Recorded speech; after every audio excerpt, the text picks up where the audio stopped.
Just let me get.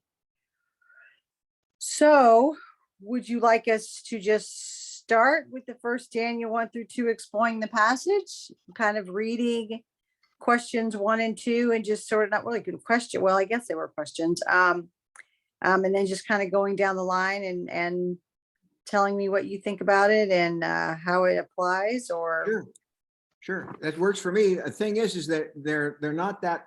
I mean, you only got 2 verses in the first chapter that for the whole worksheet here, So I know. you might as well just read it off the worksheet, Right. Yeah, that's what I'm thinking. So, Yeah. okay. Yeah. Okay. So would you like to go first? Would I like to go first? Sure. Let me ask Diana just a second. Diana, do you have the study guides? Did you happen to print those out? I didn't print them out, but I looked at them. Good. Okay. yeah. Okay, good. Yeah. So They're on my laptop and I'm on my desktop. I know that makes it difficult. If I worry about folks because if you don't have some people don't have a printer, Yeah, I don't have a printer attached to my laptop. Yeah, so it makes it a little bit difficult. Yeah. And so, but it's not the first time we've confronted something like this, so we're fine. I mean, yeah, I just read it off my phone. So I just have my study guide right there. Yeah. So I can go ahead and read the first one if you like. Sure. Okay. You know what we should do is we start with a prayer though. We probably should. That's a good idea. Yeah. Okay. Oh, Heavenly Father, thank you for giving us this time on Tuesday to meet through Zoom and study your word and help us to understand what it is that we're to learn from this, Lord, and how it applies to us today. And thank you again for this time as we come together and congregate and seek your word and your knowledge, Lord, in his name. Amen. Amen. Hey, Pam. Hey, Pam. Hey, sorry, I'm a little late. No, that's okay. We were we all got here together within maybe 2 minutes of each other. We're good. We're good. Okay, I can start off reading this if you like. Okay. Sure. Okay. Okay. So this is the first. I'm going to read the first question, and then I'm going to read what follows. Okay. When you think of the book of Daniel, what comes to mind? When you think of the book of Daniel, what comes to mind? For some people, it is the adventure stories they first learned in Sunday school. Shadrach, Meshach, Abednego in the fiery furnace, or Daniel in the lion's den. For others, it is mysterious visions of the future that occupy the latter half of the book. Why was the book of Daniel given by the Holy Spirit? What is the overarching purpose of the book? It was given to remind and reassure God's people that despite the fact they found themselves dominated by alien and pagan empire as a consequence of their own sin, our God reigns. Yeah, I mean, he gave them a lot of chances. Yeah, sure. And so he stepped up and started using other people to carry out his will. That's what I saw. Yeah, Mhm. and I think that where it says there, I'm just really got just a very preliminary, look at this because, I'm kind of like running behind. And so, it took me like yesterday evening and this morning to go through it. But this idea, it was given to remind and reassure God's people that despite the fact they found themselves dominated by alien and pagan empire as a consequence of their own sin, our God reigns. So I think that's a message of survival and maintaining one's own identity in a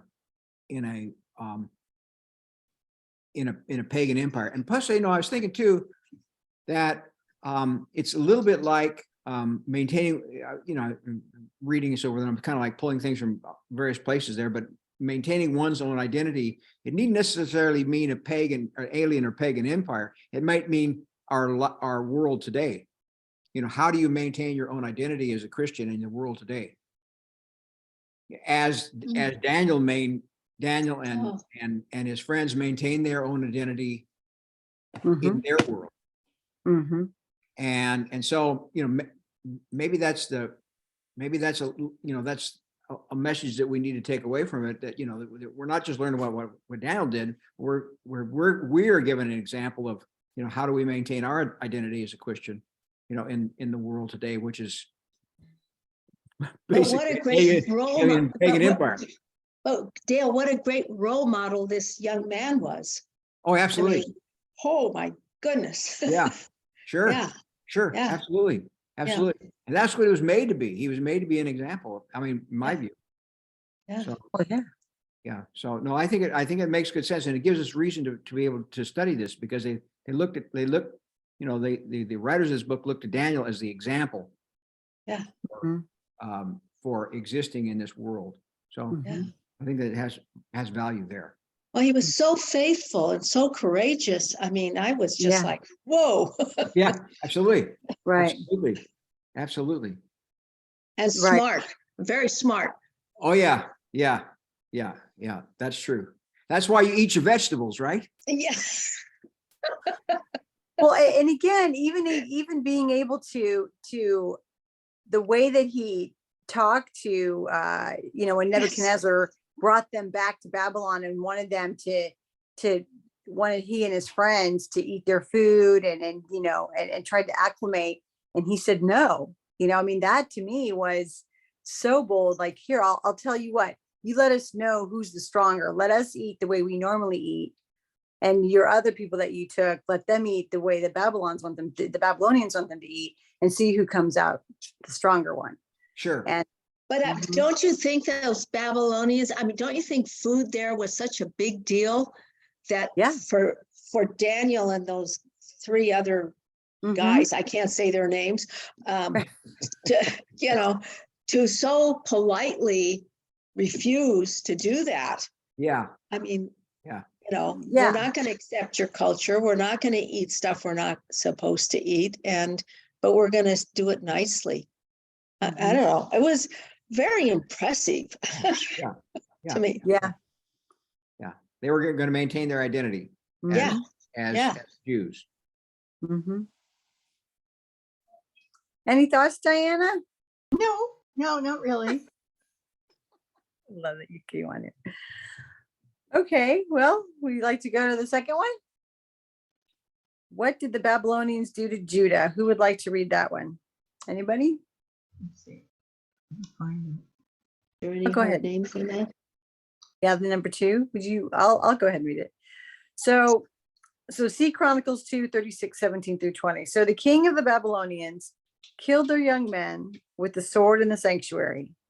He carried to Babylon all the articles from the temple of God and the treasures of the king and his officials. They set fire to God's temple and broke down the walls of Jerusalem. They burned all the palaces and destroyed everything of value there. He carried into exile to Babylon the remnant who escaped from the sword, and they became servants to him and his sons. 2 Chronicles 36, 17 to 20. So the Babylonians conquered the nation of Judah. They killed the young men in the very sanctuary of the Lord. They plundered both the temple of God as well as the king's treasures, carrying everything away to Babylon. Then they set fire to God's temple, broke down the walls of Jerusalem, burned all the palaces, and destroyed everything of value. King Nebuchadnezzar then carried away the remnant of the survivors to Babylon, where they became servants to him and his sons who succeeded him. That is such a, and I think of, what would happen if somebody came into our church, and just burned all our stuff and then put all their stuff in there, or took our stuff and put it in their church that had nothing to do with Christianity. I would just be, and that's what I think of, like, just the audacity, or just this how sacrilegious and very bold. But then to know that God was part of that, because they didn't heed to what he asked them to do, what he told them to do. So he was part of that. And that's what I learned from this, is that he was part of this takeover, so to speak. And it's kind of hard to wrap my head around that, but that's what I think about.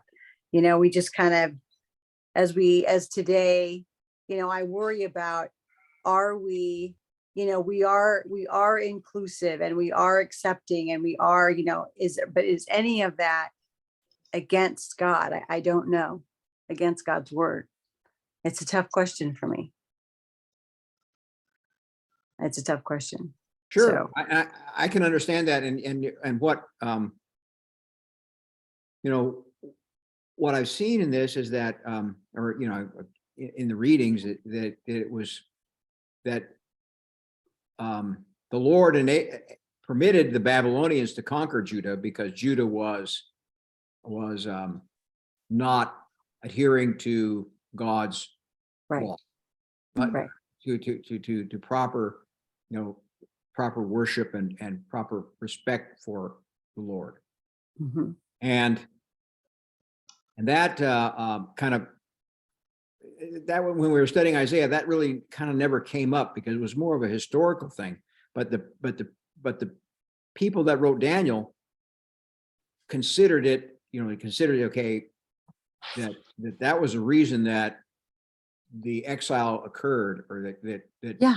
Judah was conquered, because it was Judah, Jerusalem, that had sinned, that it was not obeying God's laws. And I think that's something central to this whole thing. And I had never thought about that before, because when we were studying Isaiah, that never really came up. There was no, I can't recall. I don't remember some mention of why Nebuchadnezzar was permitted to come and destroy. That God had permitted that to happen because the people in Jerusalem were so bad. So it just the motivation there is a little bit that I really never was able to think about the motivation, but obviously the motivation to the people that wrote this, that was it. People sinned and Nebuchadnezzar came in, conquered, and now these people are in trouble. They're taken away into exile. Right. And then from my understanding, obviously the book is titled Daniel because the story is about his faithfulness, and then God being, at least is how I understand it, and then God being rewarding him for that faithfulness. Yes. Yes. Exactly. Yes. That the boldness that he had in sticking to his religious ways, the culture within his religion, and God finding somebody within Nebuchadnezzar's reign or harem or whatever council to give them a pass, so to speak. Sure. So so I thought that if that's not divine intervention, instead of a death wish, Exactly. Yes, ma'am. Because didn't you wonder, why? I mean, it was amazing, as polite as Daniel was, asking, to not have to eat that food and to just have vegetables and water, that there was somebody that would say, okay. Yeah. Sure. I found it amazing. Yeah. I mean, I know he was very polite and nice about doing it, but still, because that guy was taking a huge chance. Oh yeah, he was. Yeah, I didn't think about that, but it's the steward that throat cut real fast. That's right. Yeah. Exactly. They didn't mess around. So. Yeah, no. So he was taking a chance, but the thing is, they gave him 10 days. Yeah. And, yes. if it didn't work in 10 days, okay, all bets are off. Yeah. And we'll do it differently. But right there, I mean, it almost felt like that had to be some kind of divine intervention. Absolutely. I agree. It would be that man that would say, okay, Yeah. Well, it was divine intervention that God that God maintained the health of Daniel and his patriots, on the food that they were getting. And I was going through my commentary, and they said that their vegetables could be translated as seeds. If that was literal translation, not vegetables, but seeds. So, you can see that it was not, they were trying to say that this was not really hearty fare. that Yeah. he was eating. I could see, he's not getting broccoli and lettuce and salads and stuff like that. He's getting seeds, whatever they are. So, a little harder to maintain your health. Yeah. Yeah. Even though I was in the dried fruit business and dried fruit business for a long, long time, and they are good for you, I have to tell you. Yes. This is a different story. Okay. Okay, who would like to read number 3?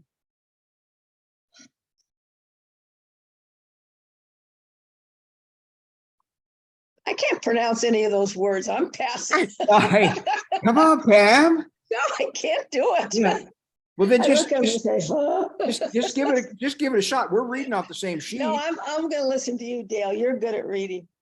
Oh me, oh my. Okay. Okay, are we talking Contrast- because All right. the starts contrast the results? Is that the one? Yes. Yes. Uh-huh. Yes. Okay, I can read that. Oh, good. Super. Good. Excellent. Thank you. All right. Thank you, Contrast Diana. Number 3, contrast the results of the Babylonian invasion with that of the Assyrian invasion that occurred in the days of King Hezekiah. See Isaiah 37 in the Bible. Okay, Hezekiah prayed to the Lord. Now therefore, O Jehovah our God, deliver. Though the prophet Isaiah, through the prophet Isaiah, the Lord assured his people. Therefore, this is what Jehovah says about the king of Assyria. He will not come against it with a shield, nor will he build a siege ramp against it. Then the angel of Jehovah went out and put to death 185,000 men in the Assyrian camp. When the Assyrians got up the next morning, they were all dead bodies. So Sennacherib, king of Assyria, broke camp and withdrew from Jerusalem. He returned to Nineveh and stayed there. The Babylonians conquered Judah, destroyed the Lord's temple, carried his people away into captivity, and the Lord did nothing to stop them. Nothing happens to prevent his calamity, unlike the days of Hezekiah when the Lord miraculously intervened to save Jerusalem from the Assyrian army. As noted above, Hezekiah prayed to the Lord for deliverance. In response to his prayer, the Lord assured his people that he would come to their defense. Then, in accordance with his promise, the Lord proceeded to deliver Jerusalem by routing the Assyrian army. Okay.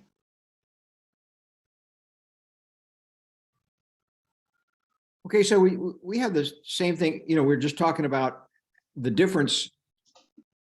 And again, when we were studying Isaiah, we studied the chapters 40 through 66, which dealt more with the Babylonian captivity. So we didn't really get into all this in the first 39 chapters, which deals with this, where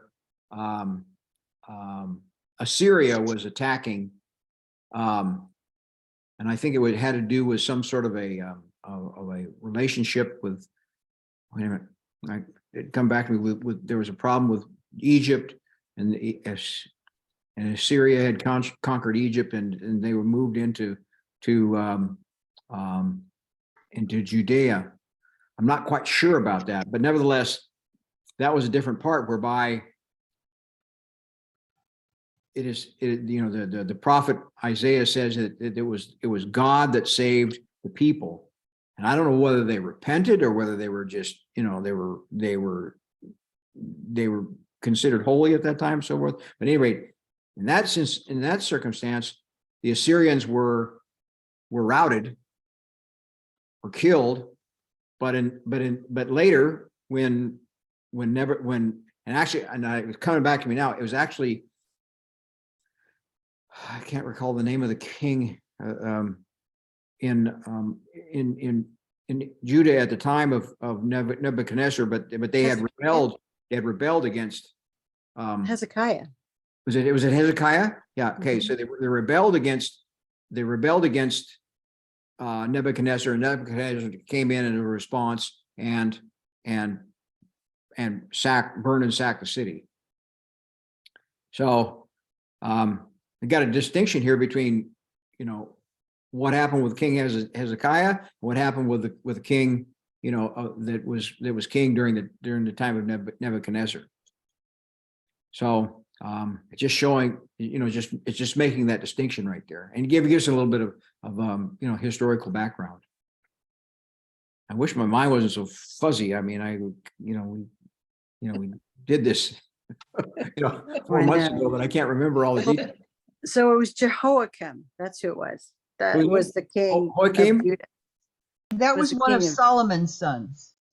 Was that one of Solomon's sons? Oh, okay, sorry. I saw Solomon, remember, after Solomon died, there was a lot of fighting between his sons as to who was going to take over, and then the country of Israel was split into two. And Okay, so okay. Israel Good. was in the north, Right. and Judea was in the south. Yes. And then it was the north that was taken over by the Assyrians, and it was the south that was taken over by the Babylonians. Oh. But I don't exactly know why. I mean, I don't know the history of all that. But anyway, and then the Assyrians, the Assyrian happened about 200 years earlier than the Babylonian takeover, I think. Okay. If All you right. look at the years. Okay. All right. Very good. Something like Thank you that. so much.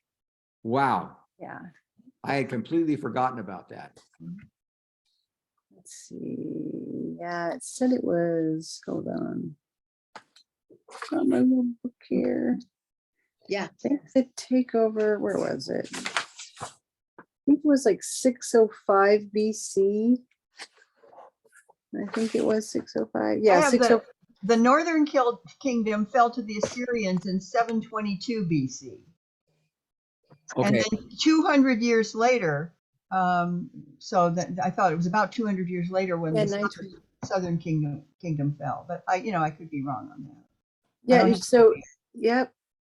When the 12 tribes of Israel tore north from south following King Solomon's death in 922 BC. The northern kingdom retained the name Israel, while the southern kingdom made up mostly the tribes of Judah and Benjamin, and later apparently Simeon, and then took on the name Judah. Yeah. Daniel was born during the closing days of the king of Judah. Okay. Yeah. Nice, Diana. Wow. That's good. Played right. That's good. Played right into that. Wow. Yeah, and as we were talking before, that how it was interesting that Daniel was written in two languages, Right. the Hebrew and then Aramaic and then Hebrew again. The middle is Aramaic, and yeah, not really sure the significance of that, but what the purpose of that, there is a reason. So Well, it was the reason is that the Aramaic during the Persian occupation, that was a common language. mhm. And then when the Greek occupation came, which followed that, which were the last 7 chapters, or the 7 to 12, that was written later, and that was during the Greek occupation. And during the Greek occupation, the language was Hebrew. So they were basically written in kind of like two segments or two parts. Wow. But that's what I think scholars have learned. They use that to distinguish between when the first chapters 1 through 6 were written. Well, actually, chapter 1 was written in Hebrew, and then 2 through 6 were written in Aramaic, which was that they were written during the time of the Persians, and then the other ones were written during the time of the Greek occupation. Right. Mhm. Yeah, that's what I read too. Just wow. But let me go back to Diana. Diana, do you recall now? Say Assyria. This is a little bit off the subject, but Assyria was originally conquered by. No. Assyria originally conquered the northern kingdom. Right. Which was called Israel. Which was called Israel. But then when they say, but when we go down to here, we talk about Isaiah 33, 36, 37. Then the angel of Jehovah went out and put to death 185,000 men in the Assyrian camp. Yeah. And the Assyrians got up the next morning, they were all dead bodies. So this Sennacherib king of Assyria broke camp and withdrew from Jerusalem. So it was, he broke camp from Jerusalem. He didn't break camp from one of the cities in the northern kingdom. Yeah. Hmm. Yeah, I know it doesn't always exactly add up. Yeah, I was just curious about that. Yeah, I might look that up. I might look that up later. I was just curious about that. But I do remember the separate. I do remember the separate stories. But I think this story of 187,000 Assyrians getting killed is like at the very end of the occupation. Oh, okay. So in other words, Assyria occupied the country for 200 years. So and the Jews were exiled to Assyria, I guess, which I'm not even sure. That's I'm not sure where Assyria right. But they were exiled to Assyria. Okay. And then when all this happened, then they were able to come back to their homeland. Okay. And then the Babylonian captivity and all that, that's like a total separate story with a whole. It's almost like it's two countries now. It's it's Israel in the north and Judea in the south. Sure. And they got split into two countries, and they had two different people that came in and occupied them and took them over and made them into slaves and everything. Sure. Okay. So right. I really do need to look up that Isaiah quotation, Isaiah 33, 36, 37, see what they're talking about there. But I agree. Okay. Thank you. That helps clarify things for me. I appreciate that. So who'd like to read number 4? I'll do that. I don't think there's any bad names. Oh, you brave person. What agonizing questions do you suppose must have been raised in the minds of the Lord's people at the time of the Babylonian conquest? No doubt such questions as these came to mind. Is the Lord unable to save us? Are the gods of Babylon stronger than the God of Israel? Can you feel something of the spiritual struggle that the people of God experienced in the time of Daniel? Rather than seeing the kingdom of God advancing, they witnessed the pagan empire of Babylon asserting itself. Rather than being rescued by the Lord their God, they find themselves being carried away into exile to a foreign land. Yeah. Some 900 miles away. Yeah. Yeah, going from the Jordan River to the Euphrates River on the other side of Babylon. 900 miles from the Jordan River to Euphrates? That's it. Wow. That's a long ways. Mm-hmm. Daniel was never to return. Never to return. So, yeah, it must have been really scary. What's going on?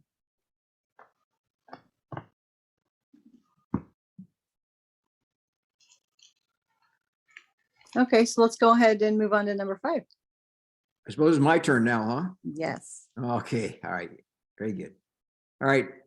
What important fact is made known to us in Daniel 1, verse 2? And the Lord delivered Joachim, king of Judah, into his hand, along with some of the vessels from the temple of God. He carried them to the land of Shinar, to the temple of his God. And he put the vessels in the treasure house of his God. Daniel 1, 2. We're informed that the Lord delivered Judah into the hands of Nebuchadnezzar. The Babylonians did not conquer Judah by their own might. On the contrary, the Lord gave them victory over Judah. He did so as punishment for the sins of his people when they refused to heed his many warnings and calls to repentance. Note Chronicles 36, 15 to 17. Note the fact that he caused a remnant to be spared shows his mercy and covenant faithfulness. He did not cast away his people completely. At the very outset of the book of Daniel and throughout the entire book, the emphasis is on the sovereignty of the Lord God of Israel. This truth is intended to be the great comfort and assurance to God's people as they face spiritual adversities in this present world. As Christians, let us always remember that the blessed truth of our God reigns. Yeah, pretty straightforward. Yeah. And I did look up if anybody's interested, I did go to Chronicles, 2 Chronicles 36, and I tried to find out, if there's a little bit more detail with regard to, why Nebuchadnezzar came in. Let me see if I can find that here. Oh, okay. So here it is. This is verse 15. 2 Chronicles 36, verse 15. The Lord, the God of their ancestors, sent persistently to them by his messengers, because he had compassion on his people and on his dwelling place. But they kept mocking the messengers of God, despising his words and scoffing at his prophets, until the wrath of the Lord against his people became so great that there was no remedy. Therefore he brought up against them the king of Chaldeans, which was Nebuchadnezzar, who killed their youths with the sword in the house of their sanctuary, and had no compassion on the young man, on young man and young woman, the aged or the feeble. He gave them all into his hand, all the vessels of the house of God, large and small, and the treasures of the house of the Lord, and the treasures of the king and his officials. All these are brought to Babylon. And they burned the house of God, broke down the walls of Jerusalem, burned all its palaces with fire, and destroyed all its precious vessels. He took into exile in Babylon those who had escaped from the sword, and they became servants of him and to his sons until the establishment of the kingdom of Persia, to fulfill the word of the Lord by the mouth of Jeremiah, until the land was made up for its Sabbaths. All the days it lay desolate, it kept Sabbath to fulfill 70 years. So in exile 70 years.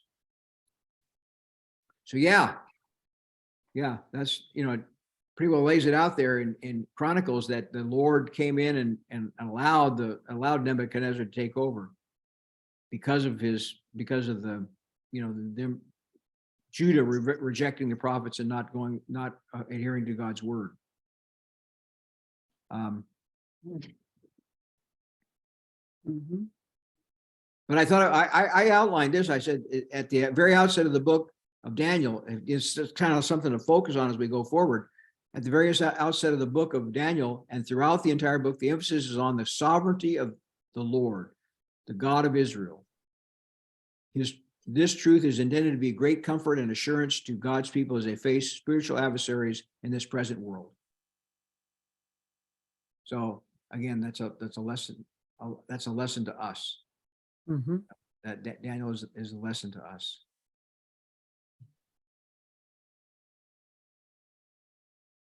I agree.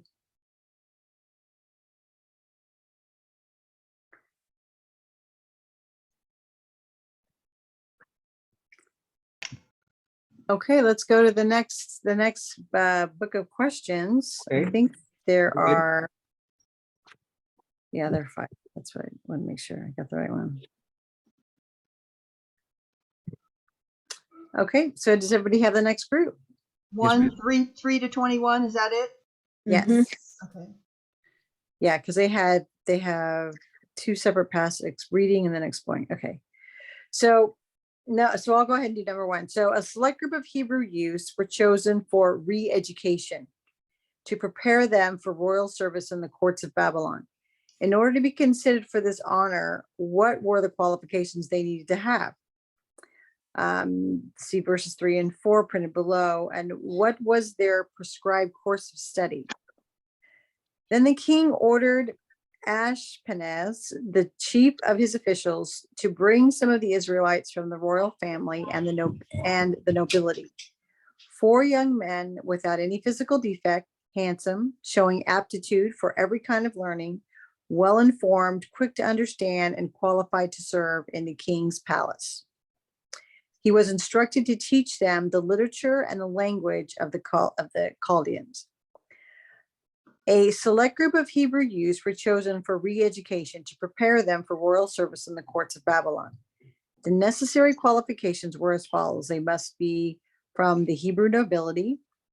They must be handsome and without physical defect, and they must show an aptitude for a broad range of learning. The prescribed course of instruction included the language and all the learning of the Chaldeans. astronomy and astrology, mathematics, natural history, agriculture, architecture, and Babylonian mythology. Well, that pretty much sums it up. Yeah, it sure does. Yeah. The best of the best. Yeah, Exactly. right. And again, who was the judge of what beauty is? That's the interesting part. They have to be handsome. Okay, well, Sure. that's Yeah. interesting. Who calls that shot? So Who okay, knows? yeah, right. So they must have been, they must have stuck out. That's kind Sure. of what I Sure. just stuck out, Sure. so. Sure. Okay. But also, I can't comment on this. I'm sort of throwing this out to you all with regard to history. The Babylonians were pretty well advanced people with return to astronomy and didn't they develop some sort of mathematics? Was it They there? had the first alphabet, the cuneiform. Yeah. Right. First writing. Right. So no, I mean they were good. They were pretty far advanced, from a cultural standpoint, or Excuse me. so that would have been a lot. That would have been a lot to pick up. Mm-hmm. Yeah, and I guess on the other side of that is because of their intellect and because of how bright they are, they challenge them. Yeah. They Yeah. challenge Sure. them. Sure. That's a good point. That's a good. Yeah. Kind of worked. Yeah. Worked against them. They're advanced people, science and other areas of learning, and yet they still challenge them. Yeah, that's the point. That would have made sense to the Greeks, I think, maybe. Mm-hmm. If a Greek person was reading this, the Greeks probably would have appreciated the advances of the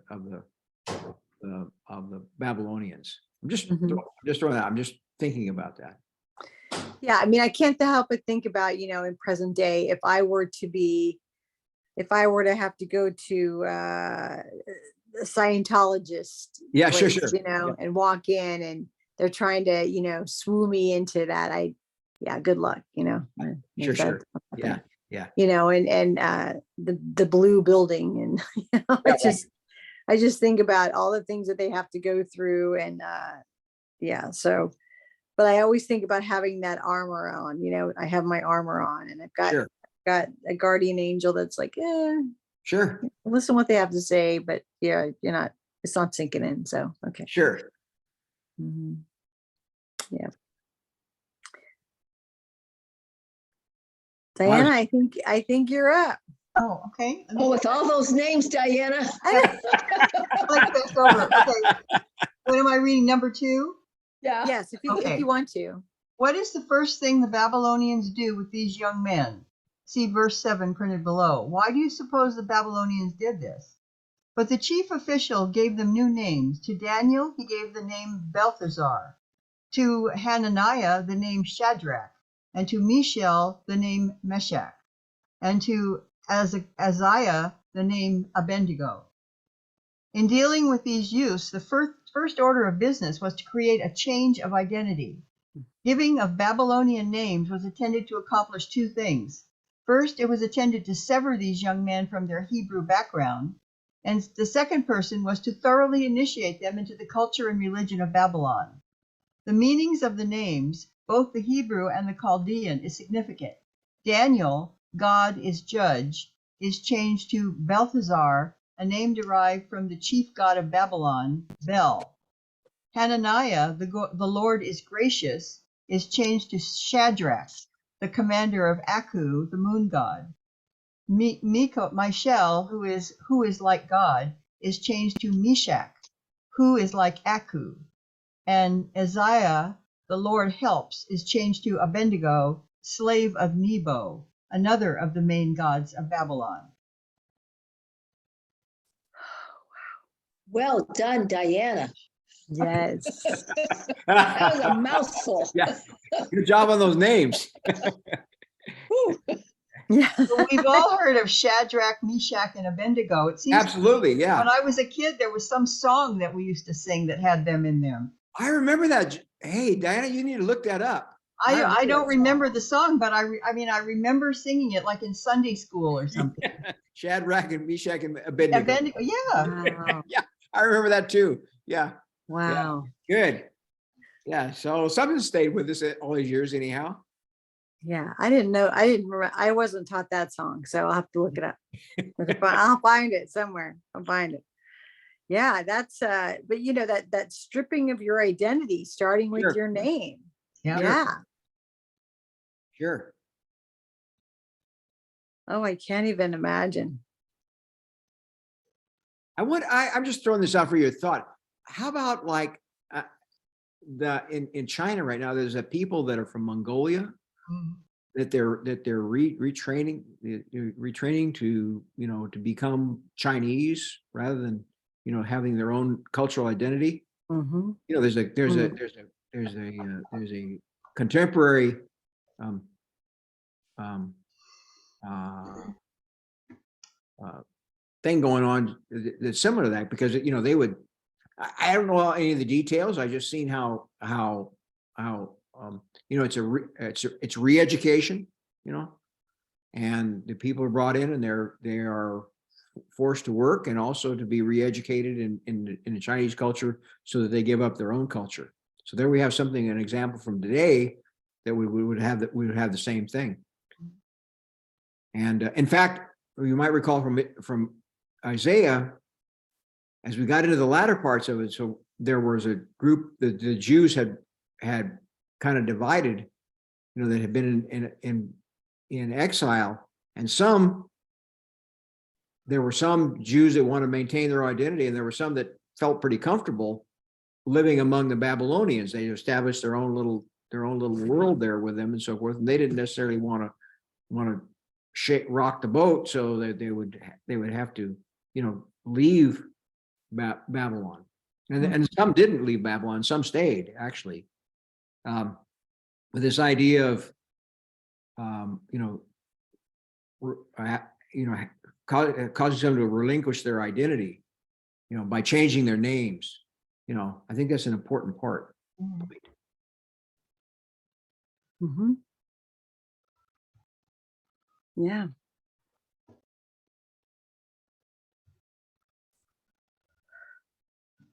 Okay. Is it my turn now? Pam's. No, I think it's Pam's. Okay. Okay, looks pretty innocent. When confronted, when confronted with the temptation to eat the king's choice food, what did Daniel do? See verse 8 printed below. Note, the king's choice food would first be consecrated to the idols of Babylon. To eat this food would amount to participating in a daily communion meal with the pagan gods of Babylon. Now Daniel resolved in his heart that he would not defile himself with the king's choice food, nor with the wine he was given to drink. Therefore, he asked the chief official for permission not to defile himself. Daniel and his three companions were confronted with the temptation to deny Christ and become conformed to this world and thereby gain its much coveted benefits. How did Daniel and how can we meet this challenge? We are told Daniel resolved in his heart that he would not defile himself with the king's choice food. Daniel resolutely determined to be faithful to Christ rather than yield to the temptation of denying Christ by compromising or abandoning his Christian convictions. In the case of Daniel, we learned that genuine conviction of heart reveals itself in acts of commitment, no matter what they may be, no matter what may be the potential outcome. Verse 8 goes on to tell us that since Daniel had determined in his heart that he would not defile himself, he therefore asked the chief official for permission not to defile himself. An attitude of loyalty to Christ that never exhibits the accompanying acts of loyalty is merely self-deception.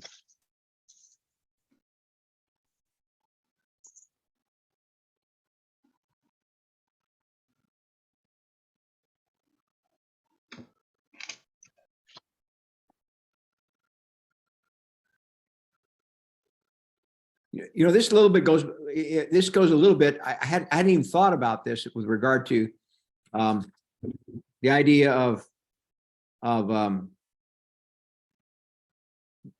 confronted with a temptation to deny Christ and become conformed to the world. Okay. Okay. So when confronted with I'm reading the question. When confronted with the temptation to eat the king's choice food, what did Daniel do? Note, the king's choice food would first be consecrated to the idols of Babylon. To eat this food would amount to participating in a daily communion meal with the pagan gods of Babylon. Sorry. No, go ahead, please. Well, I have a study Bible, and it just says that the king's meat undoubtedly included food prohibited to the Jews. Yeah, it wasn't kosher. So it could have been pork, it could have been shellfish. They could have had dairy on the same plate with regular food. You know how if you go all Leviticus, how the original Jews had all those dietary restrictions. Rules. Yeah. Absolutely. Yeah. Absolutely. Yeah. I hadn't even, that's a really good point. Yeah. That's a really good point. Yeah, I read that was one of the first things. It wasn't kosher. So right there, that was huge. That was huge. So it's not necessarily just a vegetarian diet, but it's just that it was foods that they couldn't eat. I see. Yeah. I see. Okay. So they were staying with their, with their religion. Yeah. Absolutely. Yeah. And if they ate that food, then they were then they were accepting that culture too. Exactly. Yeah. I get you. Yeah. Yeah. Absolutely. Absolutely. Mm-hmm. That would have made more sense. I wish that Ritzman had mentioned that, because I was going off on the track with, like Paul had always, the Apostle Paul had talked about, people being concerned about eating food from the meat market that had been sacrificed to pagan gods. Oh yeah. And there was the idea, why should that bother me? That's no longer a concern to me, because I no longer believe in those things. Mm-hmm. So I think it probably made more sense, the idea that it wasn't kosher. I think that makes a whole lot more sense. And there, if it wasn't kosher, then he was going against his religion. So I got you. That makes a lot of sense. Mm-hmm. And then it also implied, friendship with that, or allegiance to that culture. Yeah, absolutely. Yeah. Giving in. Yeah. Giving into that culture. Mm-hmm. Yeah. I mean, you remove them from their land, for their roots. Yeah. Yeah. You change their name, of course. And again, this is where it just baffles me that he was even able to get away with not eating their food. I mean, that was the whole part. That was the whole thing of we're not gonna honor your culture. This is what so that's the part that continues. And again, there was something about it. He was faithful to God, so God was faithful to him. Yeah. Exactly. Mm-hmm. Very well said. Mm-hmm.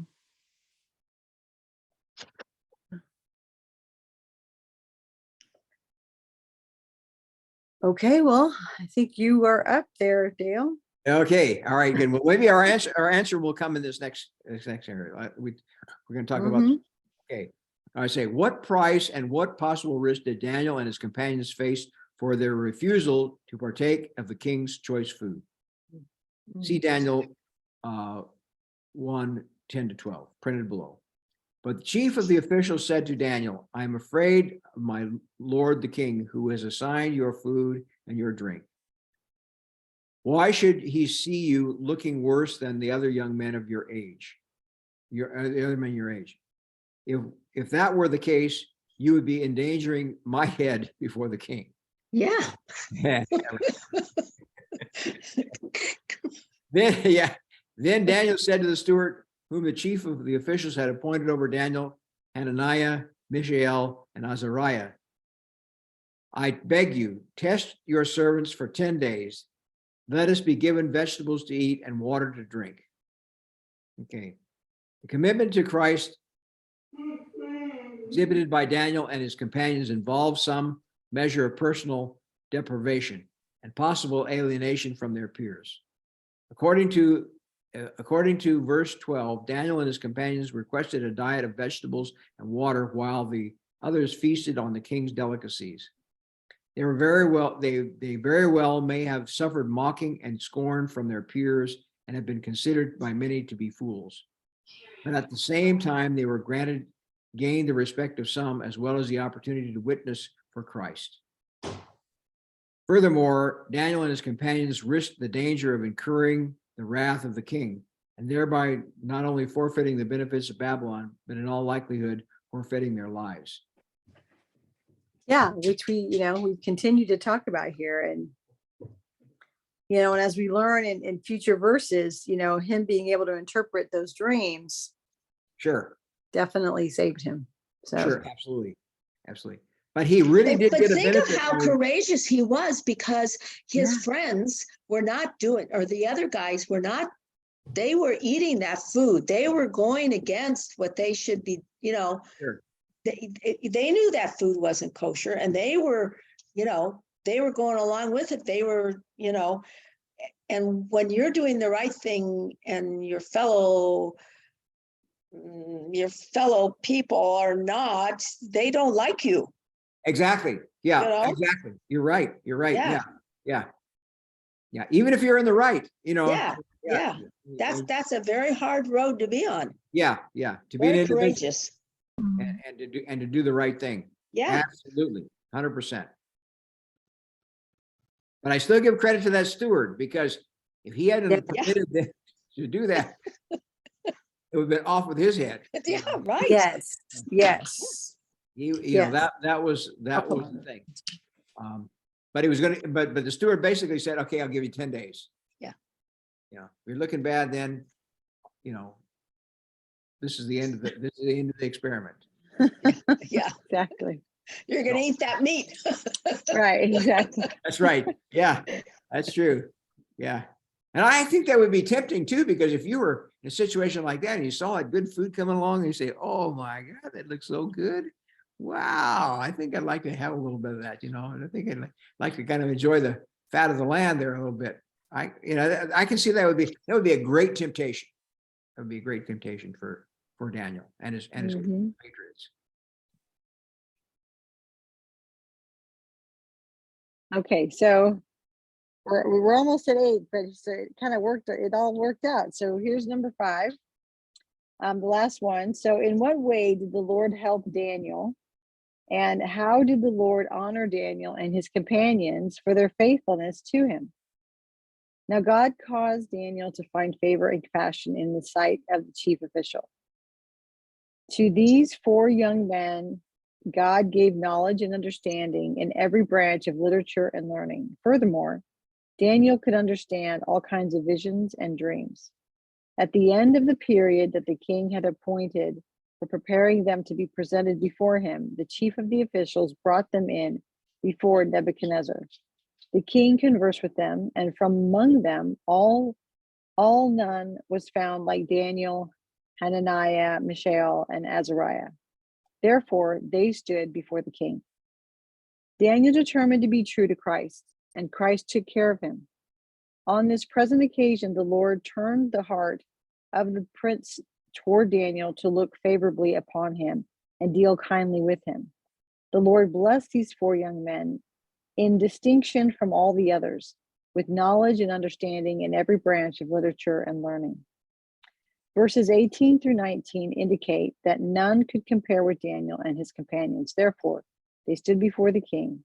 They were appointed to the chief positions of honor in the empire. Still baffling because they were honoring their faith, and here they are. The purpose is to acclimate them. Yeah, sure. So it just, yeah.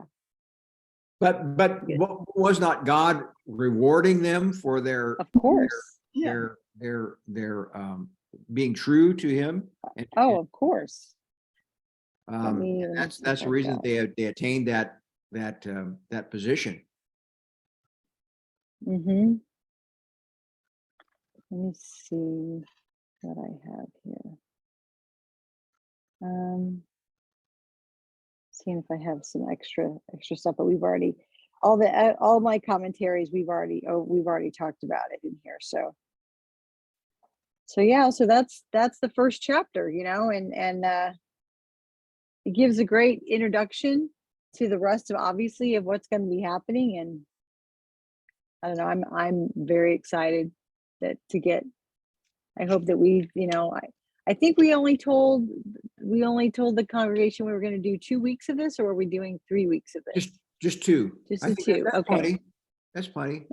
Okay. Yeah. Because I wanted to do the second chapter next week, but I think I don't know if it's going to be too long, or it's a couple of pages, so actually 3. It's like, well, it's 2 pages. Basically your call, how much you think we can handle, because I was thinking, like, say we do today and then next Tuesday, and then say we pause for the Christmas time, or the holiday time, Yeah. and then come back, and then basically there's going to be maybe 4, 5, 6 sessions before Lent, and so that would pretty much fit in, because then when Lent comes, then you're going to have a separate Right. program at that time. Right. So should work out just right. I hope so. I mean, we have 11 chapters, so some of them are smaller than others. We've been doing two lessons at a time, haven't we? 2 chapters at a time, you mean? We've No, only not done one chapter, chapters, though. but two, Yeah. two of One- the Richmond lessons. Yes. Yeah. Yes, that's correct. That's correct. So, well, next week, that's the 2 of them, because there was 3 here today, but we only did, or actually there was 4 for chapter 1, but next week it's just 2. It's just 2 excerpts for chapter 2, so it should work out really well. Okay, that Should work out works. really well. That So, works.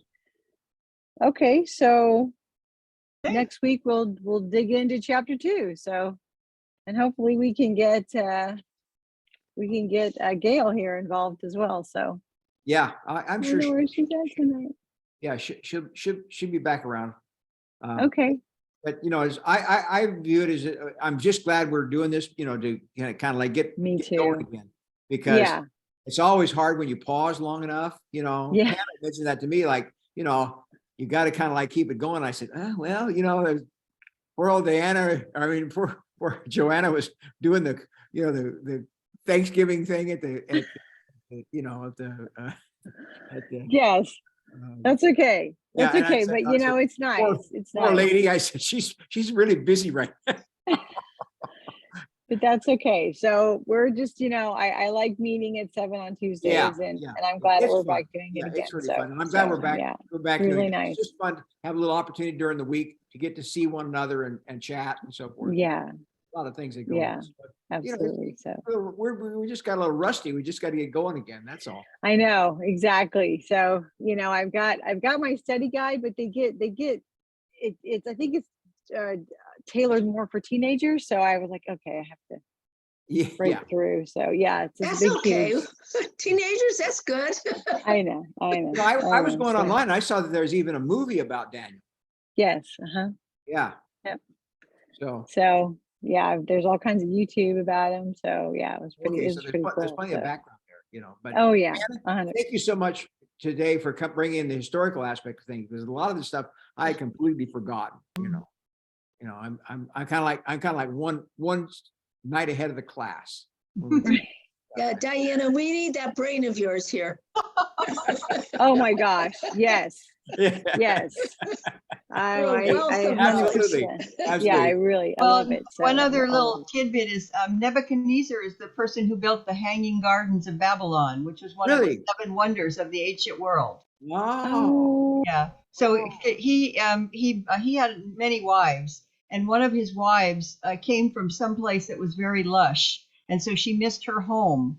So he built the Hanging Gardens because they were like a tropical thing, whereas they were in the desert. But so that was one of the 7 wonders of the ancient world. Wow. How very cool. Excellent. Thank you. Okay. See, I that's why never we thought need about you, that. Diana. Yeah. okay. Thank you, well, Joanna. hey, You did a great job, Thank as you. always. I just Absolutely. read.